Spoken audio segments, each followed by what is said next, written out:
Алдарт одоо авсан танд баяр хүргэе. Яг шагналаа авч явах мөчөд хэр их ямар сэтгэл төрсөн бэ? Ер нь хэр их тогтолсон бэ? Бэлтгэл ер нь хэр удаан хагасан бэ? Сайн байцгаана уу та бүхэнд энэ өдрийн мэндийг хүргэе. Намайг Эрхэм баяр авагтаа мөнгө цулгадаг.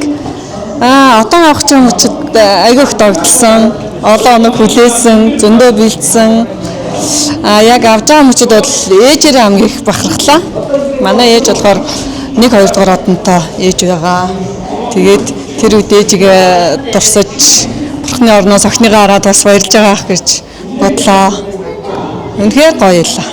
Дээл ойлгохоос эхлээл ээжүүд маань тогтлол олон хоногийг бас өөртөө зориулдаг. Тэгэхээр дээлээ бас урлуулахаас эхлээл нэлээд их бэлтгэл хангасан байх. Гэр бүлийнх нь бас их тусалсан байх, хань ч бас их тусалсан байх. Яг өөртөө чи ижлэхэн авч байгаа юм шиг л бас тогтолж байгаа байх гэж бодож байна. Тийм, миний хамгийн мундаг туслагч, зөвлөгч, үргэлж дэргэд мөн байдаг.